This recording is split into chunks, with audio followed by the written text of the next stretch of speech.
Testing. Testing. Testing. Testing. Testing. Good now. All right, we're good. We're good.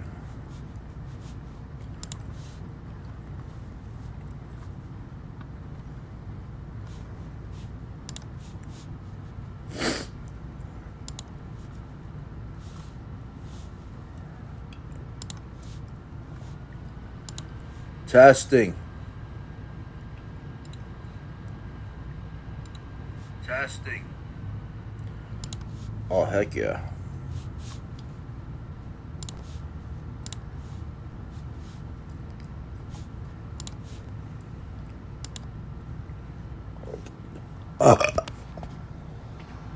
That's for you.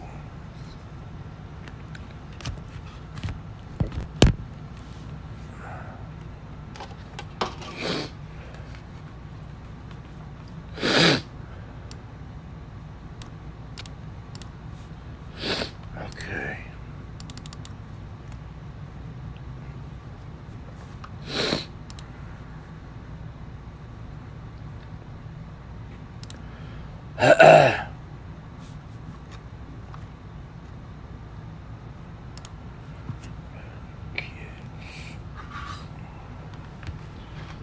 Hey, what's up, buddy? How you doing? Good, good. How about you? I'm good, man. Do you guys have your Geek Bars Pulse X's in at all, or still no? Pulse X's are, there's a shortage right now. I have the Los Angeles. Have you had those? Lost the Angel, no. These are the same as the Pulse X's. Same size, same body. Okay. I've had these for like a year ago. Everyone, Are they just pretty much the same? people love them, bro. They like these more than the Geek Bars. Okay. So what flavors do you usually go for? Like frozen green apple. Well, that's the one I'm out of. It sells the most, but I have Miami Mint. have Miami Mint, and then these are all the frozen ice flavors. I got strawberry, watermelon, grape, peach, blue raz, and Miami Mint. But a lot How of does people, tropical bloom taste? it's like a fruit mix. It's no ice, but it's like a citrus and like a fruit mix. Oh, okay. You said no mint. No, flavor no on ice. No ice. Okay, then let me do. These are regular, these are candy, and then these are all ice. Most popular are probably the peach ice or these two. Grape ice is really sweet, bluegrass sweet, and Miami Mint. It's not ice, too much ice. Yeah, let me try the Miami Mint. Yeah, it's like smooth. Do you have any idea when you guys might be getting more of the? Bro, it's like statewide problem. There's Oh, people okay. going over to other states to get it, but we can't risk it, bro. It's kind of like Yeah. a big deal. Okay, 28.54. But it's been like a month now, bro. A month. There's a big like they seized like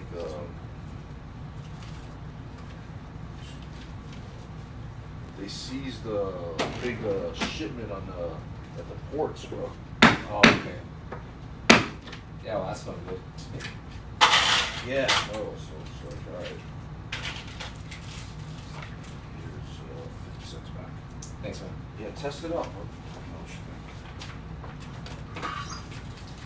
Yo, what's up, bro?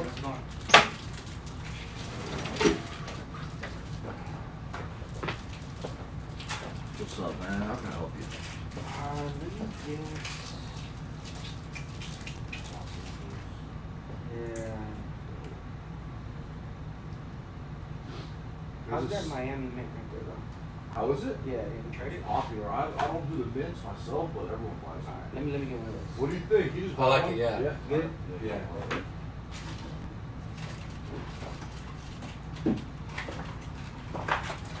Well, thanks, man. Have a good one. All right, take it easy, bro. You have a you got your number.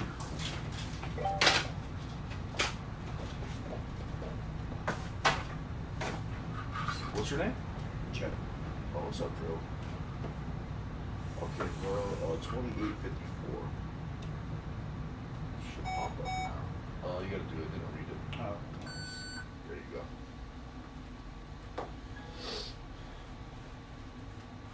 All right, you want a receipt? No, that's fine. All right, you're all good, man. Have a good one. Thank you. Okay. I think this is working now. I honestly don't even know what I did to make it work, but we're good. But I want to listen to this podcast.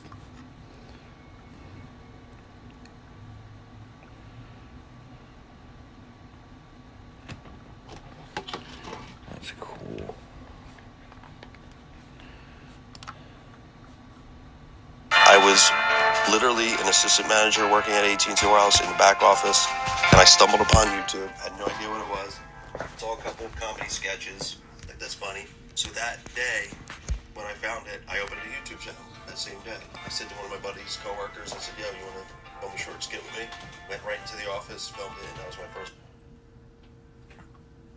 video. It snowballed rather quickly. So I put up a video, that one did well. Another video, that one did better. Another video, that one did better.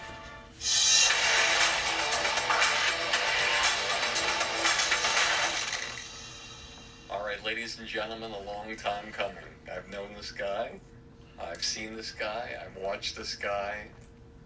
Groundbreaking, innovative, unique, one of the OGs. Please welcome my guest today. What an honor, Ed Bassmaster. How you doing, boss? How's things? Things are fantastic. I know they are. It's good. It's so great to have you here because I got so many things to ask you about your process, what you do, and you're so used to going into every different kind of character and everything like that, and just non-stop breaking into anything. And I figured today, everybody always sees a certain side of you that way, and I was wondering if I could just kind of break down and get inside and sort of gut the fish and see how things came about for you. But the first thing I want to ask you is, I'm actually going to go way, way back. Okay. And I want to know where you grew.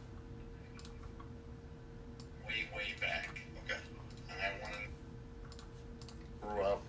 What was the socioeconomic dynamic? What was your family like? And what is it that started your inspiration to entertainment? Because I was watching a little snippet recently of a very famous comedian who was a ventriloquist, Ottawa George, and it showed his beginnings, and his parents bought him a little puppet when he was a little kid. I'm wondering for you, like, how did it come about? What I had happened? a Howdy Doody and a Bozo when I was a kid. You did? Yep.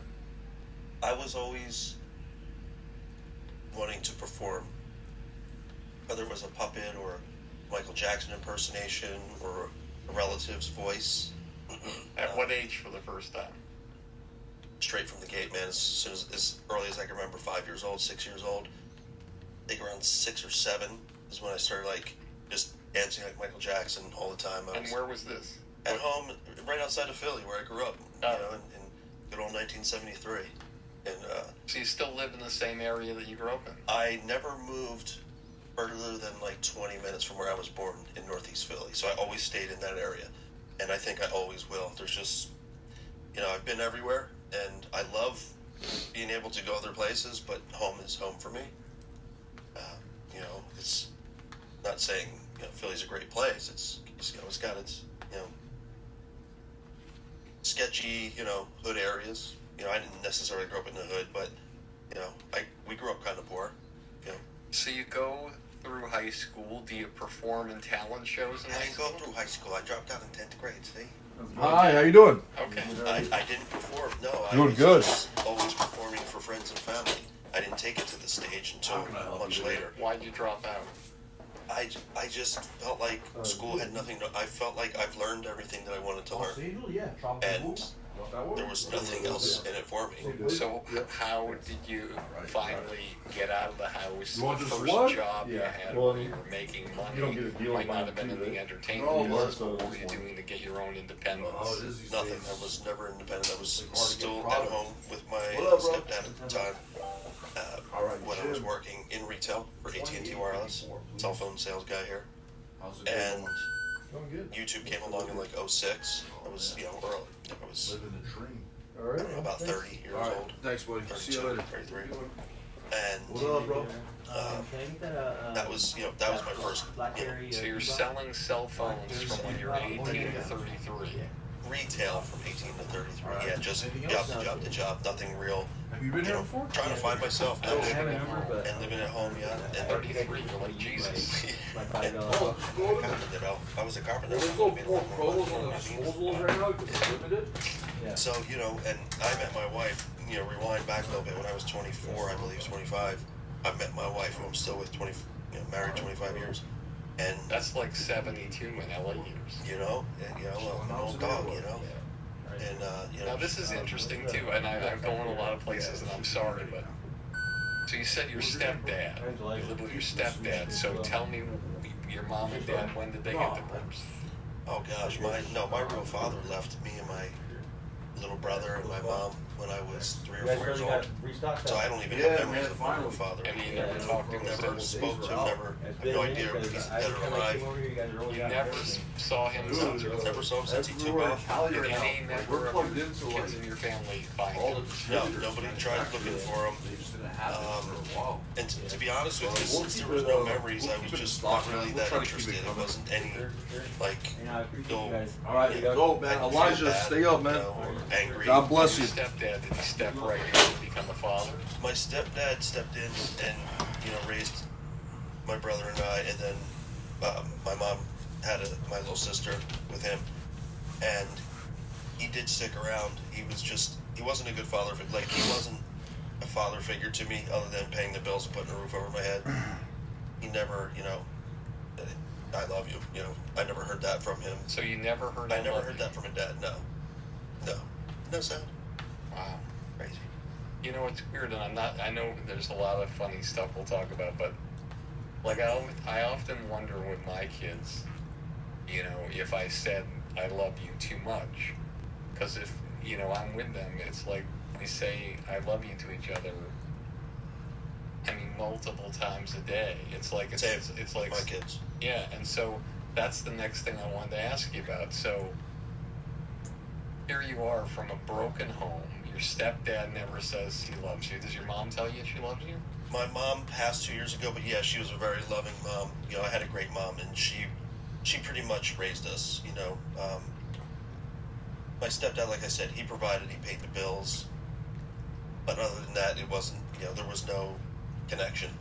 My mom, you know, she was very loving, raised us really well. Passed away 2 years ago, and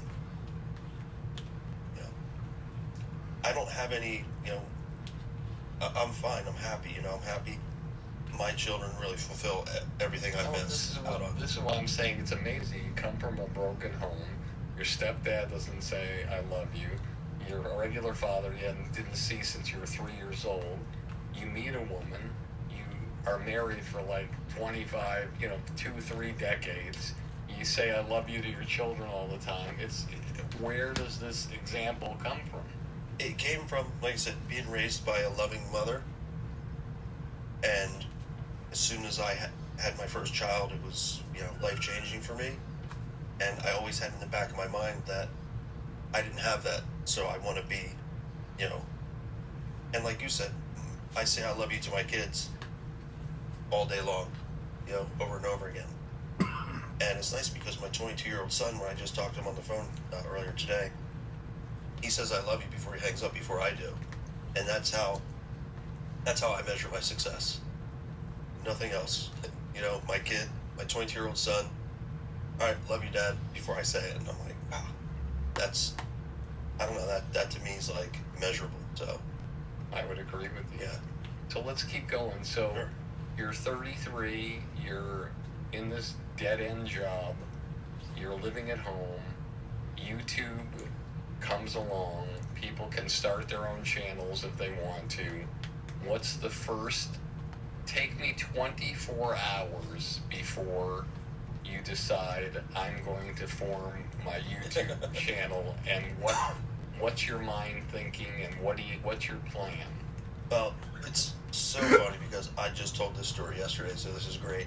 But I was literally an assistant manager working at AT&T Warehouse in the back office, and I stumbled upon YouTube. Had no idea what it was. Saw a couple comedy sketches. Like, that's funny. You know, my whole life I was making people laugh. I was the class clown. People were telling me I should be on the stage doing comedy. What up? So that day, when I found it, I opened a YouTube channel. What up? And then it was the same day I filmed my first YouTube video. Okay. Hell yeah, bro. Thing you do. I open a YouTube channel, I leave my store and go next door to Best Buy and buy a camera, a video camera. I come back in my... Kind of video camera that's like this. No, it was like compact. small Steven one, Marcus, ABC, Relaford! card. It was just hard drive. I'm trying to think, maybe 1080, right? And I came back to the store. Are we chilling tonight or I what? said to one of my buddies, coworkers, I said, "Yo, you want to film a short skit with me?" Went right into the office, filmed it, and that was my first video. And it was But did you write it? improvised it. And did you play a character? It was the birth of Always Hey, what up? Testy, my character from Philly. What a job interview. You know what I'm saying? Okay, so, Always Testy. So it's Yeah. your first thing. You're 33 years old. What age did you try this character out on somebody for the first time? So mango Or if you just have something to look at mango. Probably a year before that. It was just based on like a kid that came into my AT&T store in Philly just to get over. Yeah, he came in and said, first thing I remember is he came up and said, "Yeah, I won't apply for a phone. You want to apply for a phone?" And I'm like, "This kid's not getting a phone. There's no way he has credit." And I was right, he didn't have credit. And that was, you know, a seed that was planted. No, I don't. But there was, I'm not I even dealt trying with to pronounce it fast. hundreds of Always Testies on a weekly basis, and I worked in a store in Northeast Philly. It was kind of on the edge of the February hood, 10th, but all the hood came to that store. Yeah. So yeah, that was it. Well, this is Yeah, good. This is a great maybe, so, segue because for a class. this podcast is going to be a little bit different because I want Yeah, I appreciate people to the get to support. know you, but I also Dude, want them to get to know your I'm loving process it so far. and your The food is risk fantastic. taking this city and how things went I'm down, loving it, so I'm decisions not you gonna made, sit here and argue with you characters about you that. made. Well, I'm just, bro, have as far as like well, the and beach, others Yeah. the were city, like, the okay, mountains, So much to this do. clearly Bro, is not We're heading over to work resonating tour with right people. now. So Check it out. let's start with Warp the Tour? first Yeah, one. it's like- Always it's testy. bands We way know down by the the origin beach. of Oh, it. you know how You sick start that's your gonna be right first now, sketch. bro? It's gonna be awesome. You put it up on YouTube. Take it easy. All right, man. What Jesus happens loves you, with bro. that sketch? What do you find that happens? Now this is something I'm sorry to interrupt here. I was talking about this with somebody who shall remain nameless because they started their YouTube channel and they were kind of disappointed that they had like 1,000 subscribers after like a month. And I said, I think it was somebody in my office who said, "Hey, look, you know, Barry, these guys are essentially putting a lemonade stand out in the desert." Where there's no traffic, there's nobody coming by, and nobody knows about Hey, it. what up? So you gotta figure out a way to make a noise to get people to Can you get some, lemonade red grape in stand the at three? the beginning, got unless it, you're bro. a comedian who has I a used to know huge I got following it. and you start your YouTube take, channel. Let's say like Brad Williams started his very late, very late in his career, but Same thing with Tony, the comedian I'm working with. he wasn't really into it. He thought it was going to go well, and he produced his own special, You know what? and he launched it, Are and the batteries over you here? know, within Dude, I'm a out, year, bro. Oh, 6 shit. million Okay. people I watched restocked the them and they special, sold out so and quick. had Oh, really? 100,000 subscribers I got more after a coming year, in, though. Okay. and Cool. his audience Does that is use just the bigger tripled. one or It the- was Yeah, the crazy. big one. So I have for those. you, actually. you're Oh, putting you up do? that lemonade It's stand 20 in the middle of 20 nowhere. You put up your first Yeah, I sketch. got What that. happens? Yeah. Okay, yeah, let me grab one. It was How many do you have? 100 views overnight. So to me that was huge because I was like, I don't have 100 friends and family. Like, where? How did this happen? And then it turned into 1,000 a few days later, and I'm like, this is crazy. Then up another skit and another one and another one. I don't remember, you know. Now the skits that you put up, were they? Did you go back to the well with Always Testy? Yeah, the second skit, I believe it was, and probably the first 10 were the Always Testy character. And out of the 10, this is the most fascinating thing Yeah. I think of when it comes to social media posts, and I want to share this with you, and I want to share with the audience as well. If I could take even talking to the audience or you or whatever, you could take your last 100 social media posts and I you don't need that, bro. removed and Sure? had Yeah, no I'll take idea of knowledge of how Is that they the number? did, Is it how Mike? many, Yeah. how many people watched each one. But somebody puts them all in front of you again. You watch them all again, and now you have to rate Are them you related between to one Jacob? Yeah, that's my brother. Which It's good, one's dude, going to you be guys the most look like viral? twins, Which bro. one's going to be the one? Yeah. It would be Yeah, like man. He's a lot of choosing people the say that NCAA basketball mannerisms. bracket and getting every single team right. So that saves You would 25. never figure out which one is going to be the most viral. So out of your 10, the first 10, Okay. which one was the one that like went So through the total roof, or were is they all going well? 127, They were all going well, but I couldn't remember specifics. If I tried, You want to hold that? Oh, yeah. you know, a couple thousand videos in the tank. We're going back to 06, almost 20 years ago. I've been coming here for a minute. I just Yeah, know dude. that it Awesome, bro. Yeah, I'm the. it snowballed Whittier Cup rather quickly. videos. So I put Oh, up a video, sick, bro. that one did well. Another video, that one did better. Cool. Another video, that one did better. And it was just like, Alright, it started Mike. snowballing and just people like more and more and more. You They know the wanted good more. news, bro? Great, What's so that? back then, Jesus loves you, bro. Absolutely. even though 100%. you had no, That's 100%, right, brother. baby. 100%, there's man. no Grab a drink. YouTube Oh, I'm college. good.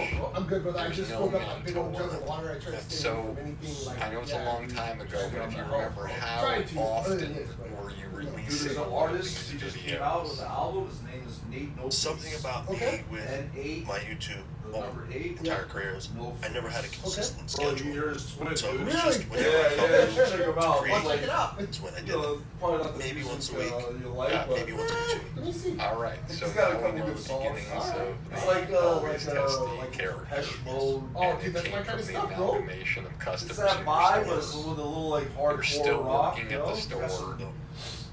What's the next character you decide Yeah, to just come remind me up of with? it. Nigga Smash, bro. How does it That's come funny, about? dude. and I was like, oh, what right when he is came it in, I'm like, based on?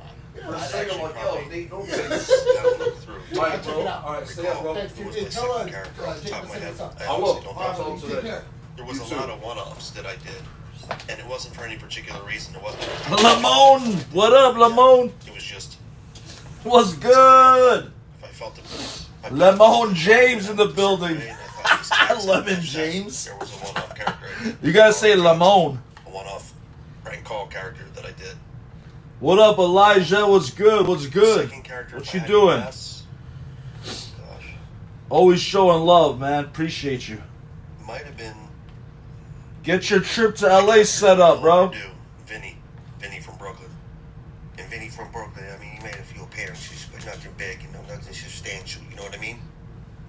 And, you know, he was good with doing the never-ending stories, just like going out and talking to people, this, that, whatever. But Vinny from Brooklyn, I stopped doing him. I don't know if it was because he didn't gain the traction that I wanted, or just, I'm the kind of guy, like, I put something out, and if I want to move on, I'll move on. I don't have to look back.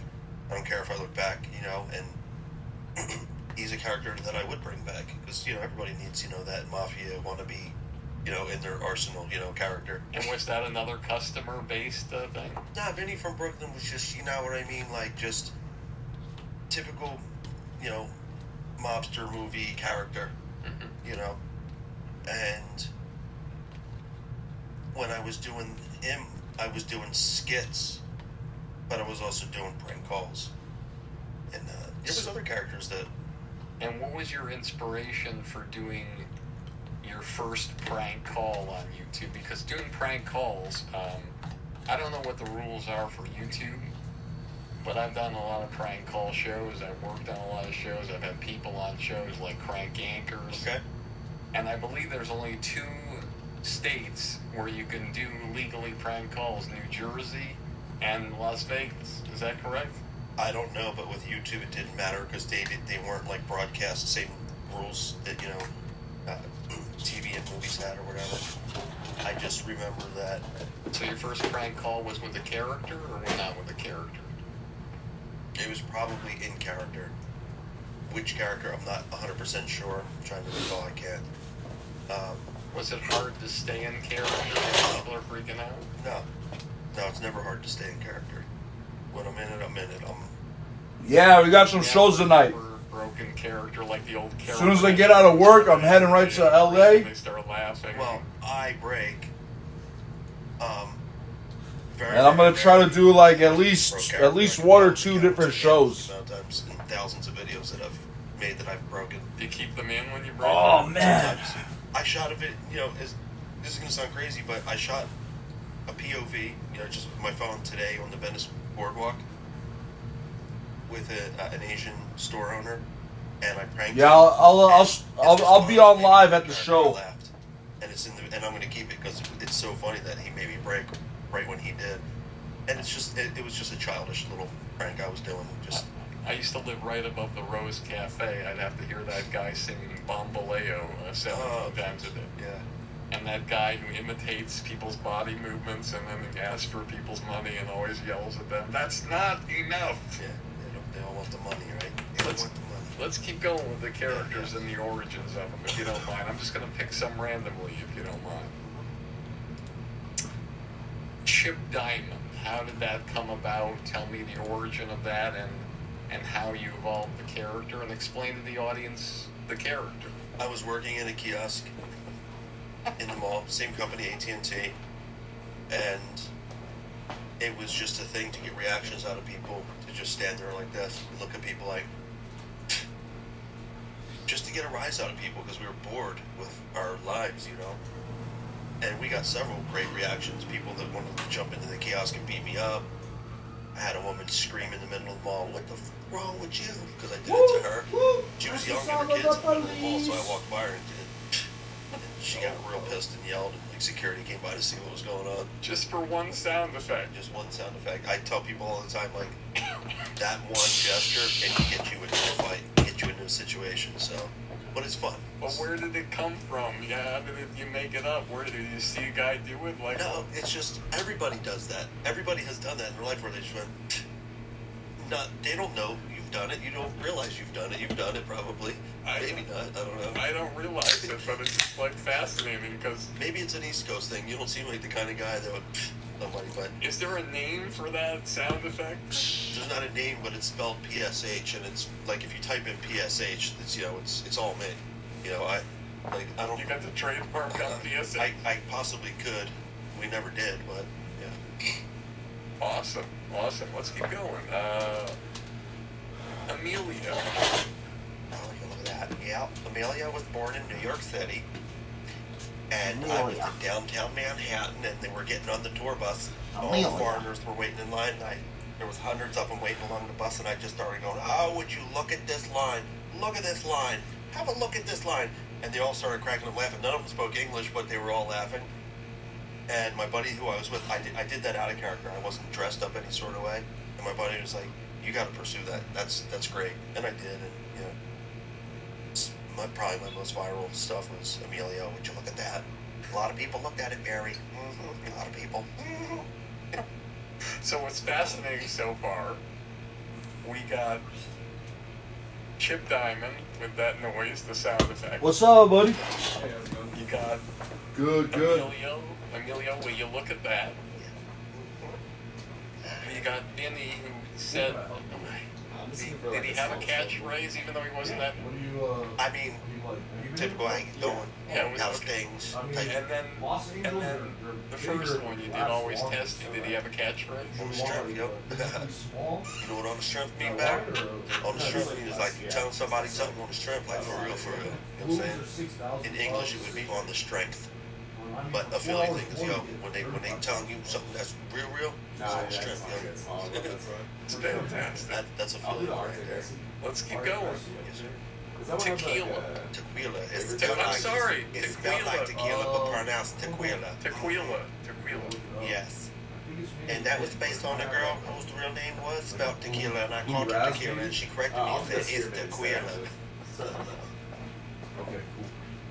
And the way I portrayed tequila was tequila. I borrowed a shirt from my wife, who was a lot smaller than me, so it was super tight. Put a couple lemons in, looked like boobs. Put a wig on, pulled it way back, because kept the full beard, and just went with it, and just did the voice like this, like, "How you doing?" And then I would pull through drive-throughs, and when they would open the window, I would have my head turned, and I would turn around, like, just say, "How you doing?" And just looks and the reactions were amazing. but Tequila was based on a real girl I sold a cell phone to. All right. And the catchphrase. Appreciate How it. you doing? And my favorite thing to do is when I prank call, they say, like Mike's Pizza Place. I go, "How you doing?" And they say, "How can I help you?" I go, "I say, how you doing?" Answer the damn question first before you start. You know what I'm saying? How these bitches be tripping out here, Barry? It's crazy. Gerard Douche. Gerard Douche. He's like, Douche. he's from Europe, yes. Where? I don't know. Gerard Douche was, Gerard Douche. the name speaks for itself, it's, Eastern European. Where did he come from? Maybe French. I don't know if he's French. Where, The name is where French. was the origin from for you to find the character? Some of these are I'm never gonna recollect. I don't know. That's okay. I don't know. Most likely what happened was, a lot of times what I would do is I would just buy a wig if I saw a wig that I liked, and then put it on, and then I could look and say, the voice would automatically come out of how this guy would sound. And with the wig that I had on, this guy is talking like this kind, well, that's Russian, but Gerard Douche is like, kind of Rush, maybe? Not sure, but, so I don't know where that persona came from, but, he's a douche. I matched the name to the personality. I made him a douchebag. He's just a douche. Did he have a catchphrase? No, not that I can remember, because I only did a I couple can't of wait videos to with him. take. Got it. Skippy. Skippy, yes. You married? Where did that come from? What? The character of Skippy. Philadelphia. Born and raised. No, you didn't buy a cell phone from somebody? No. I'll just believe it. Skippy was based on a pair of glasses that I found when I used to work at an old people's home. Before my AT&T Warehouse days, I worked at an old people's home, and there would be drawers, in the desk with miscellaneous glasses that our clients would lose along their travels in the old people's home. And I found a pair of glasses that were just super thick. Skippy's glasses actually looked like Bubbles from Trailer Park Boys, who I got compared to a lot. But when I started Skippy, I had never even seen Bubbles. And the glasses, and then I developed, I think he spoke with a lisp. And, he's, socially awkward, slightly on the spectrum, which is okay. It's okay to be on the spectrum. Kenny. Kenny Ketchum, hey, Kenny Ketchum, the name speaks for itself. Kenny Ketchum, stay tuned to find out. And he's a fishing tournament angler and anchor spokesperson, so and he goes around interviewing anglers at fishing tournaments and doesn't know anything, doesn't know shit about fishing, makes fishing videos out on boats and doesn't know, like okay, right now I'm going to teach you guys how to tie a Palomar knot. Okay, Mary, off camera, can you show me how to tie the knots? And, just silly, simple. Randy Tarleton talks like this, and I only did, I think, one video with Randy Tarleton. He's kind of like Dr. Phil a little bit, but he's his own persona, and he's just a spokesperson from down in Texas with a really bad carpet on top of his head, and he's just another host. Got it. Let's keep going here. Ronnie. All that Ronnie Watts is from, we got a cuss on here. Yes, you are. He's from Philly, and Port Richmond, which is right next to Kensington. If you look it up, you'll see a lot of zombies. You know what I mean? And a thing that you'll hear in Philly a lot of times is in between sentences, they don't know how to form the next sentence, but they say "bought out" a lot. You know what I mean? And that's why Ronnie says, you know what I mean? "Bought out." Trying to think of the next thing. Typical Northeast Philly. Beer drinking, Flyers, Eagles, sports fan, smokes a lot of cigarettes. Ronnie does. AK is his nickname, the Hacker. And did that come from somebody you sold a cell phone to? Ronnie just came from all the guys, a lot of guys I met from Northeast Philly that spoke like that, had that accent, that all that. You know what I mean? So it's just a collage of all the people together, in Northeast Philly that he represents really well. Or Delco. A lot of people say Delaware County, which is right next to Philly. You know what I mean? Delco. Excuse me. We'll talk about a few more, then we'll get into some other stuff. Sure. The I work for guy. Oh gosh. So I work. He might have a name. It might be Timmy. And some people claim that it's politically incorrect or making fun of retarded people. But Timmy is do you remember what was it, Mad TV, Stewart? Uh-huh. Is that right? Yeah. Similar character. It's like, is he playing somebody special needs or is he playing a child? It's kind of hard. He's an adult. He's not a child. That doesn't make any sense, right? So in my eyes, like if I saw Stewart in public, he's special needs, 100%. Mm-hmm. Same with iWork. He's a special needs guy. I show up on construction sites insisting on, getting a hammer and getting to work, and they freak out like, you know what I mean? Hey, they're calling their foreman on the walkie-talkie like, hey, we got a retarded guy here climbing the ladder. Because I would climb ladders. I would start starting saws up. How does the character talk and act? I work on that tools. Then I show up to construction sites. Give me a hammer. Let me work with this pen. It's nice. It's low hanging a little bit, but people love that character. Mm-hmm. It's always yelled out at one of my shows. Every one of my shows, somebody yells out, I work. So they love that character. It's the reactions. And like I say it during my live shows, I say like I'm not making fun of, I'm representing somebody in the community. So why should special needs guys have a character, have a superhero, right? I'm going out and I'm making fun of the regular people. I'm teasing and pressing the regular people. I'm just wearing a costume. I'm not making fun of. I actually had a guy that has been threatening to kill me because I'm making fun of retarded people with that character. I'm like, I don't think you get the psychology behind it. But my younger brother who passed away recently. He was on the spectrum, never really diagnosed, but he was diagnosed clinically retarded because back then in the 70s, that's what it was, autism, And he was 48 when he passed. His IQ was of like a 7-year-old's. So technically, retarded, right? But I would show him the iWork videos, he would piss himself laughing. So it's like, hey man, he liked it, so I don't feel bad about doing that character is the point that I'm making, No, I understand.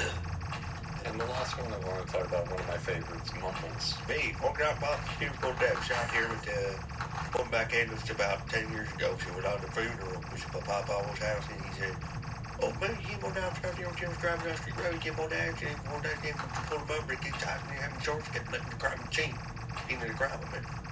And there was actually a friend of the family that actually talked like that. My sister's best friend, her dad, was from Kentucky, and he had a mobile machine. Now, the father's from Chinese, both that's his Cajun accent, but that's him not from New Orleans, from Kentucky. And then, but shower down here, it's a rotation. Bartle do. Fantastic. It's Bumbles. So, I Bartle do. impersonated him. I knew him my whole life, this guy. But we were at a funeral, and he was outside talking to us all, and he walked away, and I said, what the fuck did he say? And nobody knew what he said. So I started impersonating him, and then I developed, a cowboy hat, big teeth, sunglasses, and just go out in public and confuse people. It's a bit of a Cajun accent, actually, when you think about Cajun balls, I get vocal box, I should remember you like a auctioneer, you know what I mean? All right.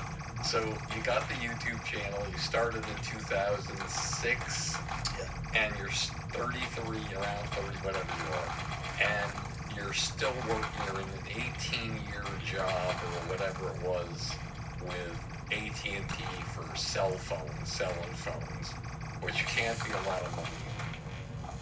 What happens for you to make your first move out of the house and into your own apartment?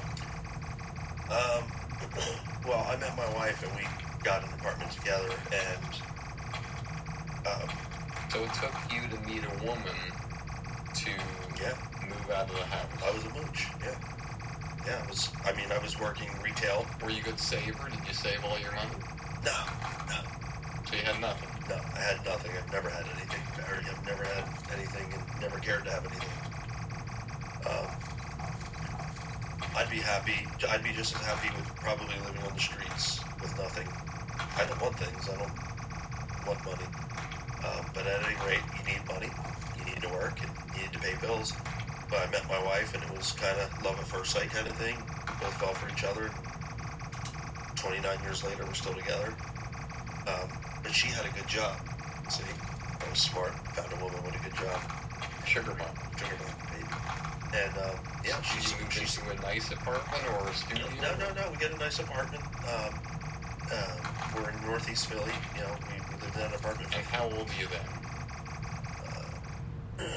She's 24. You're About that. Okay. Right around that. all right.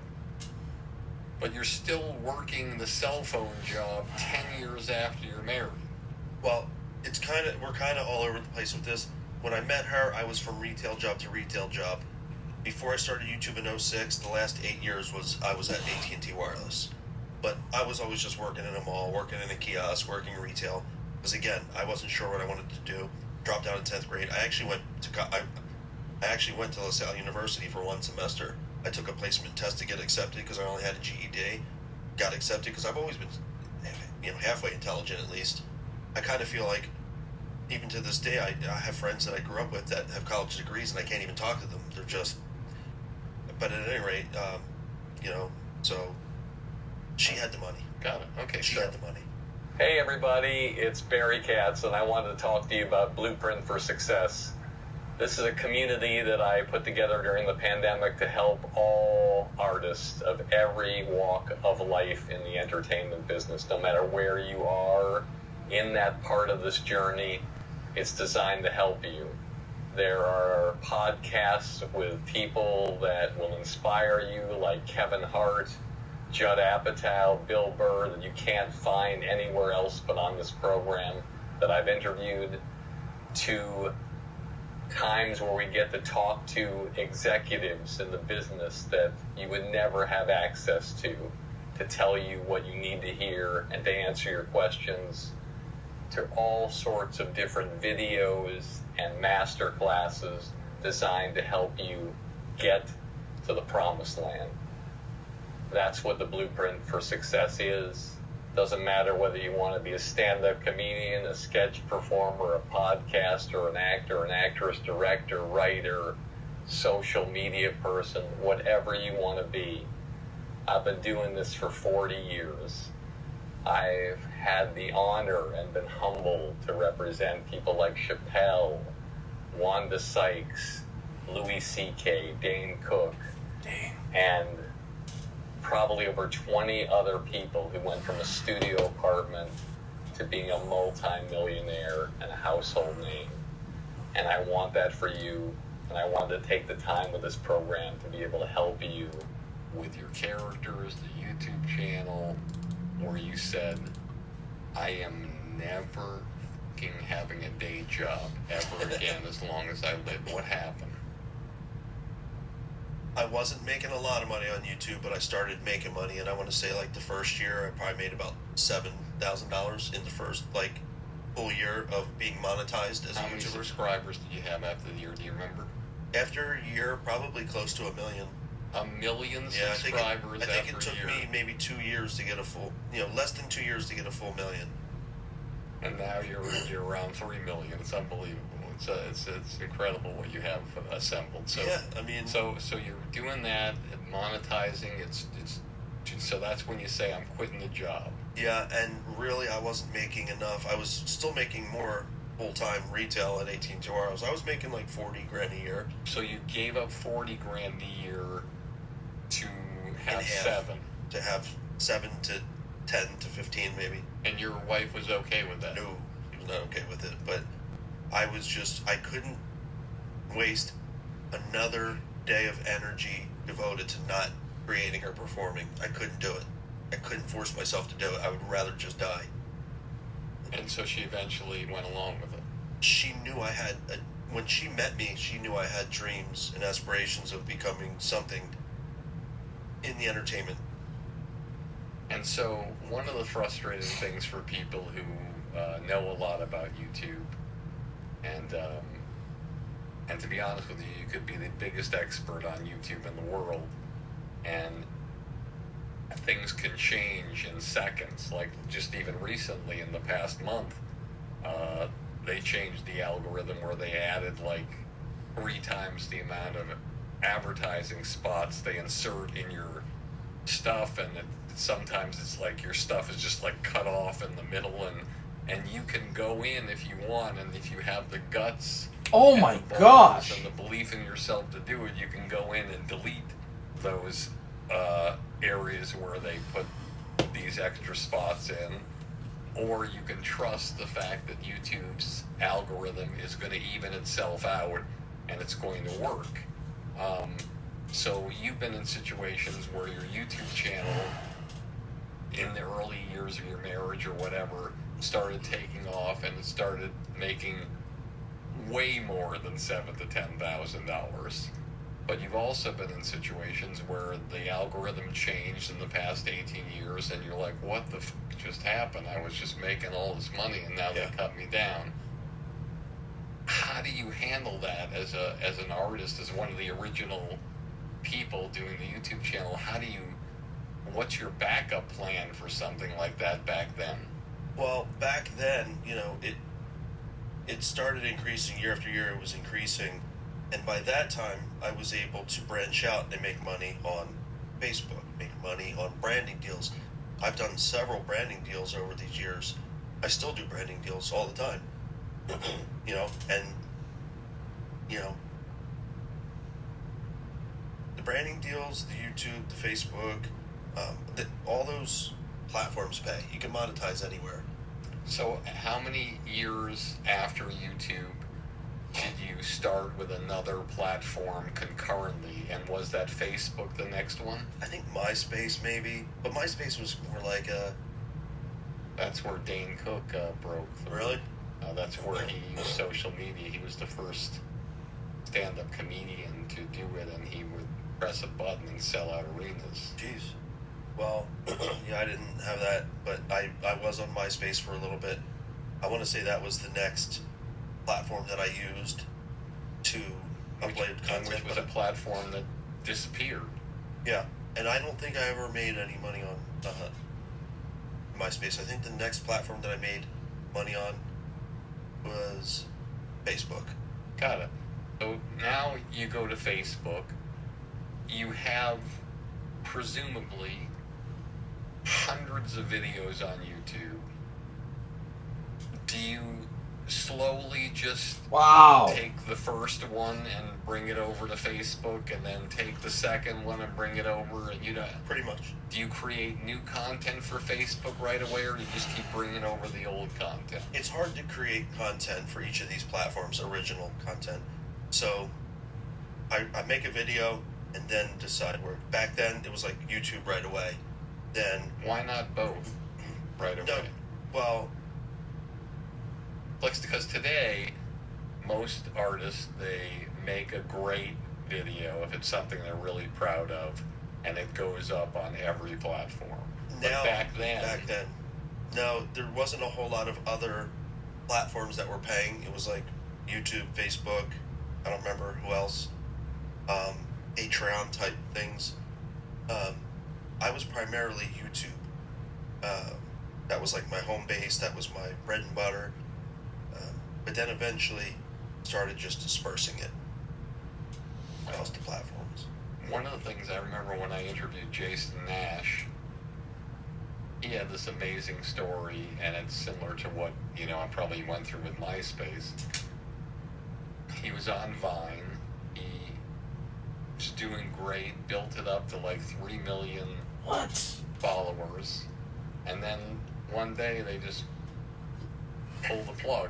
Yeah, that was there. And he was telling me he was depressed, and he went to the Improv, and there was this young 18-year-old kid, I believe, I don't want to get up, David Dobrik. Yes. And he said, Jason, you want to go on and do a set? And he went on and did a set, did great. David said, you want to be in some of my videos? And now he's got over 2 million followers on Instagram. Right. So yeah. he pivoted after something went down, tell me for you, like, something. Well, MySpace went down, but what was next for you after Facebook? And Actually, it was Vine too, and Vine I grew really, really quick. Not as big as him, but I think I had 700,000 followers, like within a couple months. And it wasn't paid, maybe because they didn't offer it, or I never figured out how to strategize and get that. I never chased money. to begin with. No! I always just wanted to create content to make people laugh. And that's the thing I've always loved about you, and I don't know you as long as other people.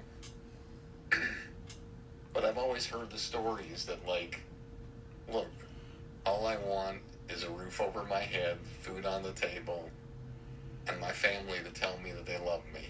Yep. And as long as I can make it happen, that's cool. Whether I have a bazillion dollars or $6 in a bucket of chicken, as long as I have that, I'm going to be happy. And Right. that's what's unusual about you as an artist, and that's what makes, I think, great artists. You know, I look at somebody like somebody I worked with, and I was blessed to work with for 8 or 9 years, Dave Chappelle, and that moment in time when the offer came in for $50 million and he walked away from that, and to just say, hey, listen, I'm good, I'm talented, I will do fine, I'll make it, it'll happen. I need to be happy with inside myself, and if I'm happy with inside myself, I believe and I can manifest that great things will happen. Now, granted, he's made millions of dollars after that, but, you know, I'm sure it took a while before he accumulated what he lost. Oh, sure. And so, the next thing I want to talk to you about is, like, it seems like you've had a lot of tragedy and a lot of things in your life that haven't really gone the way maybe you would have wanted them to. How do you deal with adversity? Dang, How do you deal, not just adversity in the smaller sense, like, God, I'm putting everything into this character, I'm putting it up. 100 views, really? What the I can kill myself. I got the wig, the glasses, the outfit. There's that kind of professional thing, or you're get some kind of a corporate branding thing, and you're all set, and they're about to do it, and they're like, listen, man, we changed our mind, we're not going to do that. To the personal tragedy of losing your mom, your brother, like, the wide range. How do you get up off the canvas and keep going? It's a clown. We're clowns, man. What we do. Put the makeup on and you get on stage and bite your lip. Comedy helps tragedy. It's the Band-Aid for tragedy, so to speak. And that's how I dealt with it. It's how I made my mom laugh. I had my mom laughing the day before she died. You know? What it is. Amazing. It's cool. It's neat, you know, to be born with something in you that others find amusing and that you can help. I mean, I hear it all the time through messages like, you helped me with depression, you've got me through dark times. That's why I say, like, I don't care about money. Like, for what I do, that's the stuff that empowers me. That's where I get my fix from. Not that paycheck. You know, the paychecks are great, but when you meet people and they're generally crying because of something you did for them, that's, you know, invaluable right there. So that's how I deal with it. Try to, you know, it's putting on the clown disguise to make people laugh, to hide your pain, you know, and help them deal with theirs. And it works out well, you know. I know this because I'm not depressed. You know, I'm happy. You know, everybody has tragedies. Everybody loses people. You know, life is death, like I always say. When you look into the eyes of your children, who are a creation of you and your wife, what do you see in each one that are the qualities that you have, and what are the things that you see in each one that you're like, this one looked at me and said, I'm not doing that? I'm not gonna act that way. I'm not gonna be that way. I'm gonna be this way. I think the one quality that my kids all have is just their loving hearts, very just loving souls, beautiful souls, kind, you know. My mom raised me that way. I raised my kids that way. Just, you know, love before anything else. It conquers all, like they say, and it really does. Like it trumps everything. Like if you guide by that and you stick to that, everything else, you know, is irrelevant. That's the general quality that they all have. They're just loving souls. As far as like physical qualities, like whether they're funny or not, they're all pretty much kind of leaning towards my direction with, you know, making people laugh. My 16-year-old, he's blowing up on Instagram right now, making people laugh on TikTok and all that. Do you guide him, or you let him do it on his own? No, Not one bit of advice. I didn't guide him into that, but now, of course, you know, we work together. Me and my 16-year-old son. Like, I'll film something for him. He'll film something for me. We'll collab and do stuff together. Which is so funny because my 16-year-old son was never funny. He never made my wife and I laugh. He never tried. He just wasn't a funny kid.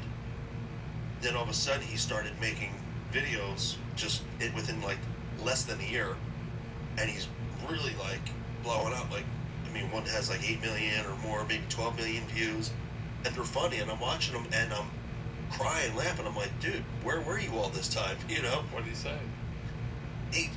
He doesn't say anything because he's not funny. He's just this. My 16-year-old, you know, has just always been a serious kid. Not, you know, I rarely see him smile or laugh. He's always stoic.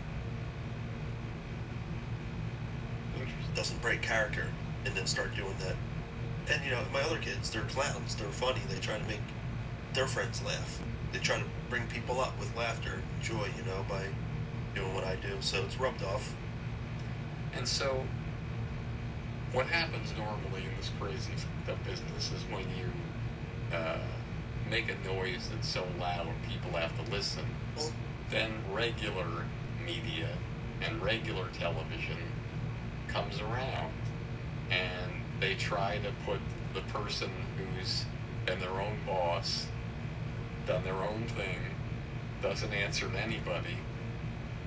They try to convince them to come in their world, a world where they're an employee, they're a work for hire, and somebody's telling them, hey, this is the script to do, this is what you do, this is what we want here. So tell our audience the first time Hollywood came knocking and did something where you were not the boss. There was somebody guiding you and you had to take direction and listen. Yeah, easy. Branding deals, which are just, you know, videos that you're making for companies. I think one of the first ones I did was for Pine So, you know, they're super corporate, so you obviously know that, you know, they're going to be very strict, and that's what it was. It was like, it was a pretty easy script to follow. There was really hardly any script. It was a simple concept. I wasn't in control of anything. I just simply showed up, got paid, that was it. A character or no character? Skippy. Yeah. Really, Skippy? Yeah, they That surprises me. yeah, I was Skippy with the Pine Sol lady. I forget her name, but she's in all the Pine Sol commercials. Yeah. And this is another thing that you probably realize. So they come to you. So, in other words, I always say to my sons, now I can't say it the way I said it, so I'll say it the way that I have to say it now. You can either work for the person or be the person. So yeah, you're working, you're taking a check, and you're kind of like, don't jump over the table here, but you're kind of selling out for the first time. Sure. Did you feel like No, because it was organic. It was me. Uh-huh.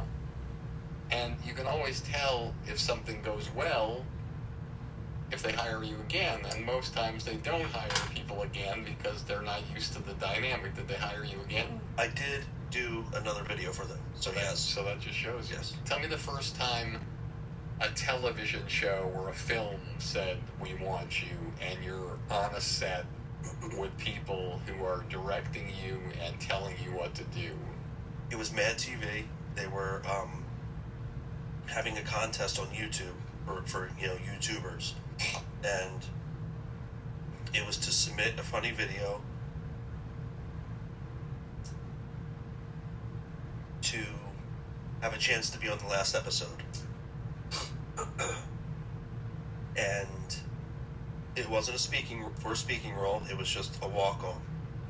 No speaking role. It was not originally for a speaking role, but I submitted my video, which, don't ask me, I can't remember what it was, but the executive producer of Mad TV, Fax and Adam. Fax Bar and Adam Small. I don't remember the name, but they wanted me. I want to be on Mad TV, and the executive producer reached out to me personally and offered me. I had 2 appearances on 2 different sketches, and I had 2 lines, but I had lines. So I was in the final Coach Hines, Keegan Michael Key. The final, I don't even think he knows who I am, but he definitely probably wouldn't even remember I was the extra in that bit. I was at the table with I was sitting at the table with the coaches. Were you playing a character? No, I was just sitting there because they didn't even give me lines, so I just literally sat there. It was Bobby Lee in a wheelchair, and But you said they gave you a couple of lines. that was the second. I was in two skits. All right. The other one was, I can't remember what the skit was, but there was a fire, and I was a cook in the back, and I was kind of always testy. They didn't ask for that, but I was just, I just acted like always testy. As the fry cook, I had to come out with the apron and the hat on and say, yo, the kitchen's on fire, or something along those lines. And that was it. So that was my, first television role, being on set, with actors and comedians, and it was cool. It was awesome. Keegan Michael Key was, super nice, down to earth, just, made you feel comfortable. It was a good time. I met Fred Willard. Wow. Yeah. The best. Yep. So you get a taste of Hollywood, Yes, sir. but you're living in Philly, or around Philly, New Jersey area. Yep. Did you want to start coming out here and auditioning for things? Or did you have a dilemma, like, what am I supposed to do? I had a family, and, we had to stay there. Hey, because how you doing? my wife comes from a big family. Doing super good. tight to her family. How can I help Super you? close. Do you have So, strawberry I couldn't get out here like I on this side? wanted to, and, Strawberry, would it have benefited me? Sure, because I was getting offers all the time to come out here. And my wife said, no, we're staying here. So it was a little harder, but I still got by and got through and got, things done. I just didn't get to, with auditions, you can literally get a call that day. So it was kind of difficult for me. Any agents who I met, and I did meet several, were just kind of like, you can't audition the guy, So they would try to send me into an audition or two in New York, and it just never really panned out into anything. And I feel like the agents that I met early on, they wanted a piece of everything, and I'm like, well, here I am, building this empire, this little thing myself. I don't want to give anybody How's your weekend going? a cut Good.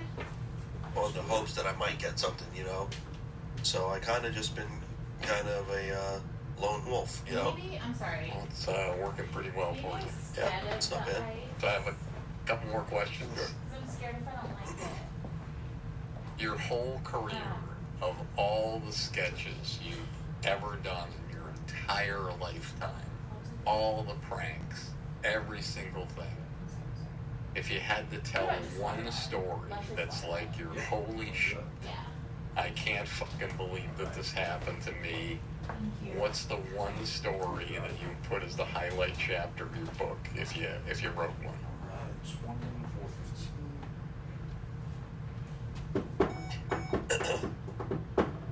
It's it's not that big of a deal to most people, but to me this is huge. It's happened twice, Alright. including just a few nights ago at my live show in Sacramento. I appreciate you. Have a good one. Thank you. Sometimes I'll do live prank calls in front of the audience. They What's that? love I haven't that. bought one of these in a long time. So, Oh, really? Yeah, the one Prank I call have, when you say, hey, my sir, friend how got you me. doing with your mom? Oh, When we went Yeah, drinking let's- like a let's month call it ago. absolutely. Oh, I love nice. that. And we're going And drinking. then I do so one of my we're Now, how do you drinking. Hey. with the iPhone? Cheers, huh? Yeah, Yeah, that's thank good. you. Got it. It's Have a never good been night an or issue. day. And All right, bye. a common one that I'll do is, yeah, how you doing? I found this phone. This gentleman here, black leather jacket. He's passed out. His phone was next to him. I'm just dialing one of the last numbers he called. Oh, that's my husband Barry. Oh yeah. You know what? He's actually pissing himself. He's pretty drunk. You know, and just anyway, the other day at one of my shows, I took it upon myself to call. I just Googled O'Reilly Auto Parts Sacramento. I called the first one. I'm like 20 seconds into the prank, and the dude that answered the phone goes, "Is this Ed Bassmaster?" And I was like, "Dude, you got to be kidding me, right?" Rewind about a year and a half ago, I was on another podcast, Burner. I don't know if you know who he is, but he's like the guy who started the Cookies Weed brand. He had a podcast. He had me as a guest. Same thing. I called a Toyota dealership in San Francisco, started pranking the guy, and he was, again, "Is this Ed Bassmaster?" I was like, "You gotta be kidding me." They recognized my voice. That was the most crazy thing that's ever happened to me personally. That made me like, wow, that's pretty cool, man. I just randomly called numbers and they recognized my voice. What a great compliment. That's awesome. They recognize your voice, you know? So that was the craziest. Nothing much more crazy than that, you know? 1, 2, 3, 4, 5, 6. 6 degrees of separation. All right, 6 degrees of separation. I'm going to mention some names. Tell me one word, a sentence, something that you think about them, something, a little story, anything. Could be anything. Aries Spears. Love them. Love Ari Spears. I don't watch stand-up comedy clips, or I've just never watched stand-up comedy. I've seen Bill Cosby and Eddie Murphy back in the day, and George Carlin back in the day, but in the last 20 years, I haven't watched anybody. Ari Spears is the one comic that actually makes me really laugh. I just like, he reminds me of one of my homies from Philly. So us sitting around, you know, smoking a joint and busting balls and laughing, that's what he reminds me of. So I find him very funny. Bobby Lee. Bobby Lee,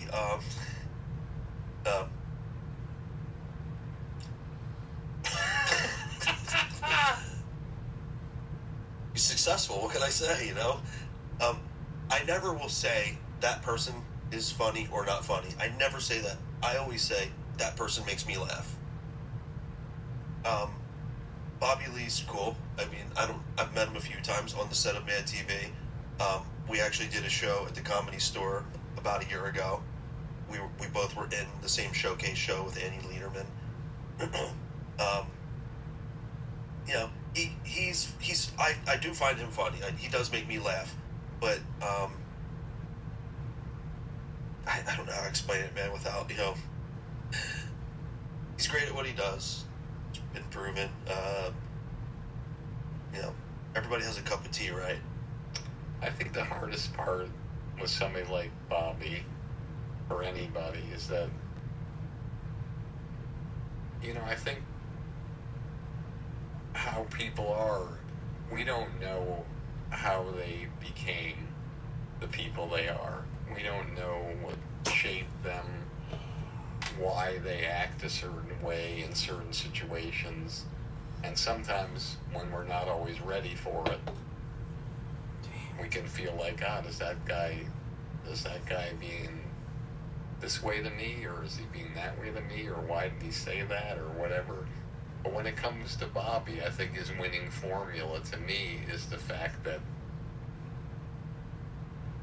you never feel like you're safe or that you're on solid footing, and it's a wonderful, that's his winning formula, the way he is with people. He can make you feel safe, and then he can pull the rug out from under you, and it's kind of like you when you prank people or you do something with people, and it sometimes it fucks them up, especially people that you know. Sure. Because they know you as this kind, genteel, hardworking, loving family man, and then you f with them. Yeah. And so, and Bobby is a guy that his personality is such that you never know what's going to happen. And I think sometimes when you're in the situation with him for the first time or 2 times, you don't really understand how to take it. So I guess a better way for me to answer it is I'm not familiar enough with Bobby's material to really have a good opinion. got it. And you know, and again, I'll tell you, ask some more names, and it might not even be about their material. It might be about them, what Sure. you think, whatever. Steve-O. Steve-O, so I met Steve-O probably about 7 or 8 years, about 8 years ago, through a mutual friend, and we filmed a couple, skits together, pranks together. Nothing really relevant, nothing really great. Nobody to blame, just for whatever reason. I've hung out with him several times. I've been to 3 or 4 of his shows. He's been to one of my shows.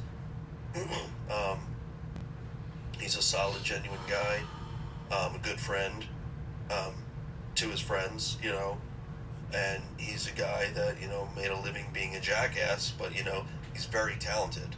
Like, he's very talented physical stuff, juggling, acrobatic type stuff, stunts, super talented guy. And had the honor of hanging out with him several times, and even at his house when he had his house out here in Hollywood. Genuine guy. Awesome. Pauly Shore. Pauly Shore again. He and I were in. I had a part in Pauly Shore's last movie, Guest House, and Steve-O was also in that, and Bobby Lee was also in that. And Pauly is, he's an icon, he's a legend. He was the face of MTV for all us kids that grew up in the 80s. We grew up watching him. Pauly Shore is a character, man. Like, I've hung out with him several times. He's a legit character. Like, he doesn't have to get...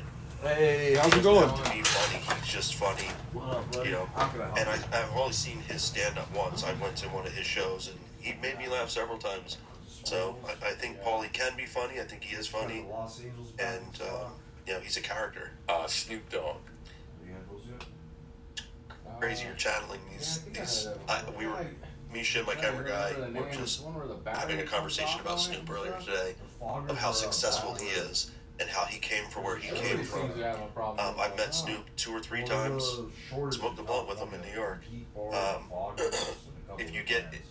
If you get close enough to Snoop to hang out with him, super nice, chill guy. We did a prank call together. It's on my YouTube channel. To me, he's I grew up, I love Snoop, I love NWA, I love Ice Cube, Eazy-E, all those guys. So I always loved Snoop. Always been a big fan of Snoop. You like foods? Artie Lang. Artie Lang, I have never seen any of his stand-up, but I've seen several clips of him on Stern. 44. He was funny. He made me laugh several times. Anything good going on today? Kind of a sad story too, from what little bit I did here, That's good. with drugs, Thank All you. right, take it easy, bro. depression. I think I heard. So what little I do know of him, he's another legend. At times, but you keep, you're totally together. How do you handle that with your kids, the drug issue? What up, Jet? Smoking with kids. What's good, bro? My 22-year-old. Can you get some, Yes and no. 'Cause right now, I take months off at a time. and this is the the Midori, right? That's I try not to Yeah, get yeah. into Get some it. sriracha if you like it. Okay. My kids know what weed is. They know I smoke weed. They know sometimes I don't smoke weed. But they know the difference between weed Dude, and alcohol and pills and other stuff. 70 Which, to 80, and I got these if I'm gonna pick anything for my kids to get into, it's gonna be weed. Yeah. With the you bullshit want set aside 70 that it to being a gateway drug, anything could be a gateway drug. You know, a cigarette can be a gateway drug. You know, so 3 more questions. Yes. Your proudest moment in show business. Yeah, you could use proudest moment in show business. But you can go up to 70. Probably was Anything else? getting a call from Really? Sean Penn's agent Damn. saying that he was a big fan and wanted to meet me. Oh, that's cool. Yeah. Whatever they charge you. That was How much do like they usually charge you? Half, whatever a it is. pivotal part of my career was when I got that call and got to meet him. What advice do you have to for see you, a bro. performer Take it easy, that player. Yep. working a job, but has a desire to be in this business and to figure out how to work the technology of today in their favor and to be able to have the kind of career that you're having? I can't really tell them anything about the technology, but I can tell them this, and it's cliche, you know, it's just, I've always had the mentality, never give up. And I've been saying this since I started, knock on every single door, one of them's going to open. Don't ever stop knocking on the doors, be just the most persistent salesman you can. As far as the technical side of it, I don't get into that, but I just, you know, if you want to follow this, you have to follow it. You can't follow it, and then next month not follow it, and then come back and try, you got to stay with it. And that's what I did, was just consistency, knocking on every door, persistency. Yeah, just never give up, man. Cliche, but it's the truth. That's with anything that you want to succeed in, you can't give up. At Bassmaster, Thank you, I am Mr. so grateful to Thank you. you, Mr. Katz. I appreciate you. Thank you. Yes. I appreciate it. Cheers. Amazing. Peace.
Hello. How's it going? I don't know. It's been kind of a Murphy week, but you trying to What week? Murphy, you know, when anything can go Oh, wrong. Murphy does. Law. Yeah, that's right. But you try to just look forward to the next week, where you can You Try Believe to, in God? yeah, of course. Trust in Him. He loves you. Oh, I know. But Everything you know, happens for a reason. yeah, that's why I was just trying to breathe and just maintain peace within. Well, He gives us peace, Oh, yeah. bro. When you're in the storms. You know? It seems like you're in a storm right now, so. Something like that. It's just we live in interesting times, bro. I don't know. I live by USC in like 37th, and whether it's protests, whether it's USC, that's a hot area, bro. 37th Street? yeah, it's by the BMO. By Figueroa? Yeah, it's just I'm like a block away from Oh, yeah, there's some nice concerts, everything, bro. Yeah, the I people. live in just a block where it's changing. Like, wow. I'm familiar, yeah. Yeah, Familiar they're with that building area. like a whole new section, just like on the corner of the street. And yeah, bro, my neighbor was like, "Bro, race," and I'm like, "Well, I don't know, bro. I don't try to do things correctly. I don't run from things. And I know the law. Sorry. I'd be like, talk to my attorney and go waste his time. That's what he gets paid for. I have a family lawyer. I have family spaces. What, you want my resume or, bro? They hit you up? No. Oh, But if wow. they ever did, I'd be like, Yeah, that's crazy, bro. We live in a broken world, bro. That's why God says I'm going to come back soon. I think everyone's waiting on him. Like, Yeah. please. Wow. You pray at all? Yeah, I try to have my moment of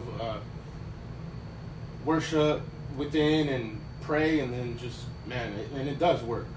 It's been proven. Well, with God, it's a relationship. It's not a religion. You talk to Him every day like a friend, a father. Hey, That's Jesus. true. That is, yeah. You know, what's up? How's everything? Talk to me. Help me Yeah, out. exactly. Yeah. He'll help you, bro. Oh no, I know. What's going on today? What can I get for you? I had texted my girl last time that I was here, and then my Uber just arrived, and I went to go see her. She smokes, and I was like, I'm at the smoke shop. Never been inside, but I know that you know, would you like something? Yeah. But then I was on the go, and I didn't want to, you know, have the gentleman wait out there, and, you know, have him cancel or, you know. You're just popping in to wait for the car? Yeah. Oh, okay. That's cool. But So no, you're- because I work right here next door. So, Oh, where? something. Oh, dope. Yeah. That's cool. So you're in here for a reason. What's your name? Anthony. Anthony? Yeah. Peter, nice to meet you. Nice to meet you, bro. Yeah. Maybe you don't mind, man. You need anything to pray about?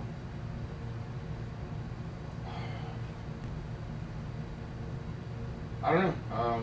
Just to have a good day, bro. You want to pray right now? Sure. Let's do it. God, you are good. God, you are good. God, you are good. Thank you, Jesus. Thank you for Anthony. Father, I ask that you bless him with all your fruits of your spirit. Give him love, peace, joy, patience, comfort, no worry. Jesus, give him a divine encounter with you, a dream, a vision. That he knows you are there, and he knows that he could have a relationship with you, and he could trust you. Jesus, protect Anthony from the enemy. Deliver him from spiritual and physical attacks. In Jesus' name, amen. All right, bro. Talk to Jesus every day, bro. He's your friend. He loves you. And he died for us. If you know what that means, Yeah. we're all human. We're not perfect. Nah, we're imperfect. We have sin. Jesus lived and he died. And you know what the beautiful thing about it is? He rose from the dead, showing that he has power and life in his hands. So he says, you know, whatever storm you're going through, believe in me and you will live forever. You will be prosperous. He promises no pain, no suffering, no worry, no stress. So don't worry, man. Everything's gonna be all right. Yeah. That's what I, and that's kind of the type of sound that I kind of listen to. Like I won't listen to something that, you know, yeah. I don't know when it became cool to steal, kill, or you know what I mean. I don't know. Just try not to. The world's it's a broken world we're living in, bro. It's not God didn't intend it to be like this, but we have sin, bro. You know, it says you know, for the cost of sin is death. You know, so there's death in this world, but Jesus overcame death to show us, you know. Oh, she told me when I was here. Do you have some CBD, bro, or something that you recommend? No, they took it out, bro. Oh, they did. I didn't know that. CBD, the city of La Mirada made a stop. Oh, really? Like that conservative? Wow. Yeah, they got real strict because of some regulations. Some counties, some areas though, they have it. Like like 5 minutes down the road, Whittier, Tobacco Revolution. Oh, okay. They have it. Hi. Like, do you guys have a keyboard? No, there's I know, last time I got that. there's a shortage right still. But I got the Los Angeles back in stock.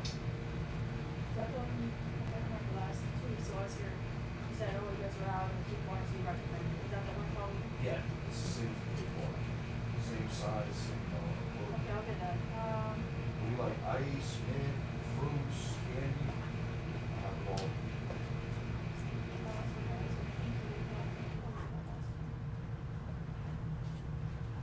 I don't remember. You can tell me. I'm sorry, what is there for the PC? I didn't see that. Come The on. ice and, oh, okay. Take a look.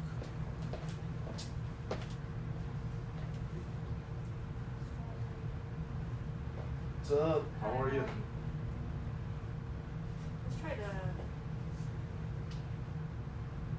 strawberry. It's ice. It's cool. What's the Frozen. difference? It's menthol. It's got a ice to it. Oh, then strawberry banana.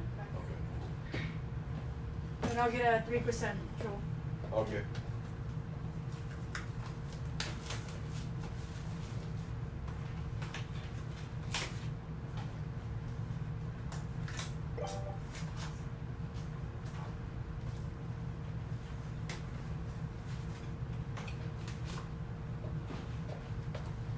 Uh, 3% Juul tobacco? Okay. Not tobacco, the Menthol?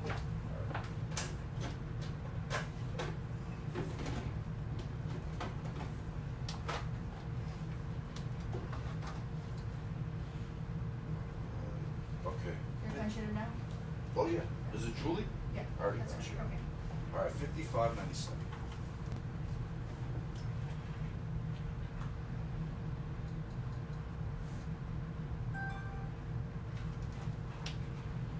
All right, you need a receipt? Text it. Okay. Text. Thank you. All right, you got it. All right, have a good one. Hey, thanks for waiting. Hey, no worries. I'm gonna take the cheese head, watermelon,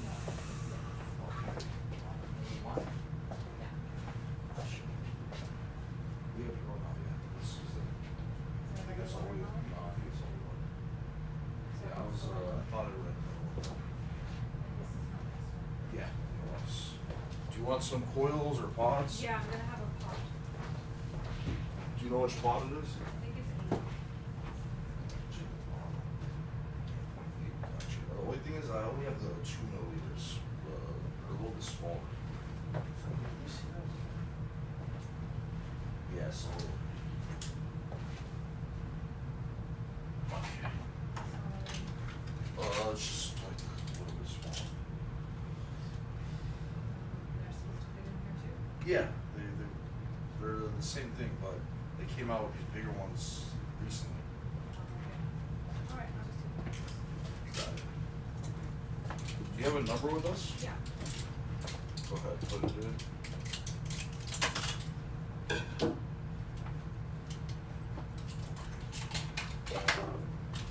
Patty, right? Yeah. All right, Patty, 32.93. What's happening? Want a bag? And you can just text me my receipt. Gotcha.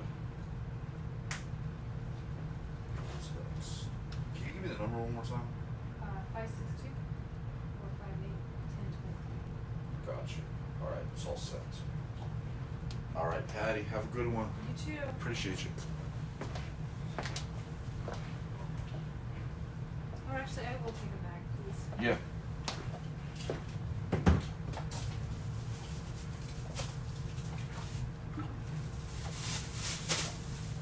There you go. Perfect, thank you. All right. Have a good one. Thanks. Yeah, I'm texting my friend. He wanted something now that I'm here. Oh, okay. Yeah. He just stayed in to code a few things, and I know that He's a coder? yeah. He's learning and doing other things with it, like That AI, man, is crazy. It's taking over. It may be smarter and faster, but they're not wiser than human beings. Yeah, That's why yeah. we created it as a tool, not to replace humans. It's to, it'll even create even more jobs further down the line. That's good. That's the goal. I mean, it's not. good It's to just hear. the news sells bad news. It doesn't go, oh, guess what? Your community's doing well. Yeah. That's true. I mean, the only time they say that or try to say that is like, oh, it shall be. Not even when it's like warm. Oh, it's gonna be extremely hot. Yeah. Yeah. Take some water. I don't know. Yeah. Don't dehydrate. Like That's okay, true. there's a store everywhere, and I It's believe like, you can get water in any place. Fear, it's called like fear monitoring or whatever, right? Yeah, bro. Yeah, you're right about that. That's why I try to read more than yeah. What up? How you doing today? Good, good.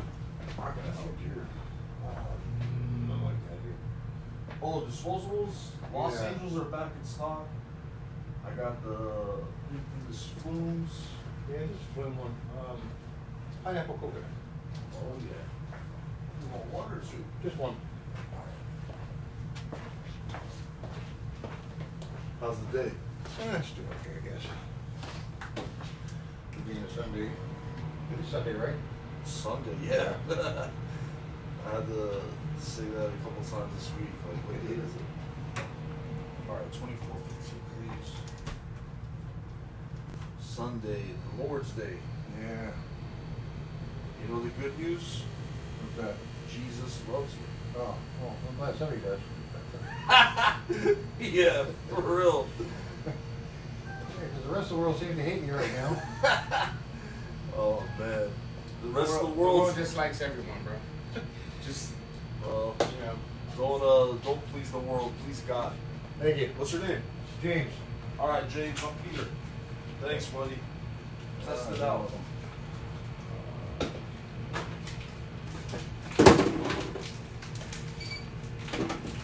$3. So how you like working next door? Everyone's nice. They're all good coworkers. It's a good environment. Like That's cool. yeah, I used to work up in Woodland Hills, up in another town. Except these, Thank you. All right, take they it have people fearing to go to work. I guess you didn't have enough staff, and it's like, I guess so. Yeah. Ooh, so you Uber to LA and back? No, I just walk, catch the bus, and Oh, take I the got train. you. That's So, cool. I've lived out in the East Coast too. My parents retired. Coast. Yeah. Where were you at? Kind of Brooklyn area, and then I moved around to always try to save on, rent deal, because it's, I don't know, Yeah, Brooklyn's expensive, bro. yeah. I think anywhere, bro. What I'm paying in close to the I'm paying less, but everyone around me is paying like $1,500, $3K, just to put your stuff there. We're not talking about like Good light lord. bill, anything. Where's that? LA? Yeah, just around that area. Since Oh my goodness, bro, it's too much. Yeah, shit. there's not one single person that I know that doesn't pay less than $1,000, even for a room or anywhere. If you can find a deal, or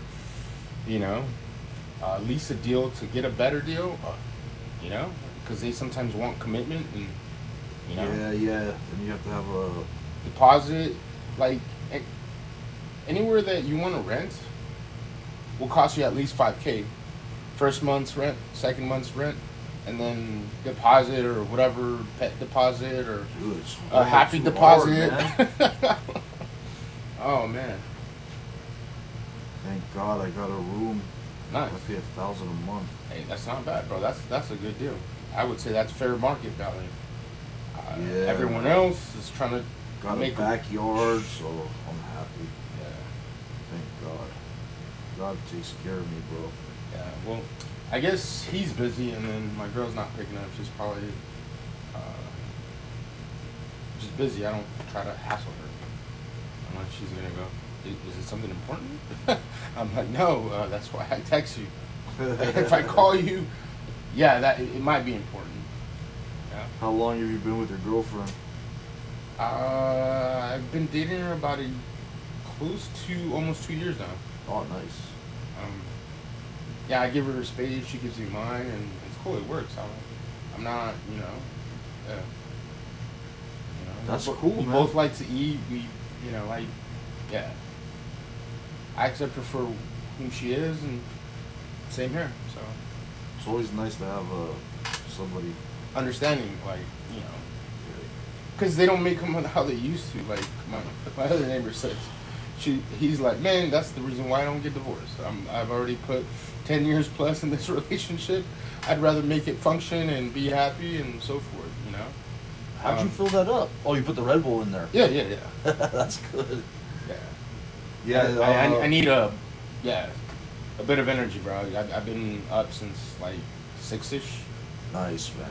And I try to make the best of each day because You're working, bro. It's not guaranteed. You can be stressed out and get a heart attack, and that's it, bro. That's all she wrote. I could feel your spirit, bro. You need peace. Trust that God is going to give you peace, I know. and talk to Him every day. Nothing's better than that peace He gives us, bro. Oh man, that's facts, man. I can't even explain to you the peace He gives me. Oh man, I can just I I can feel the aura, but I know what you mean. and you don't understand, bro. I'm going through a lot that I could stress out about and have, those feelings of worry, and I don't have. You don't have very time, minimal, or you shouldn't. You shouldn't make time for that because it works out.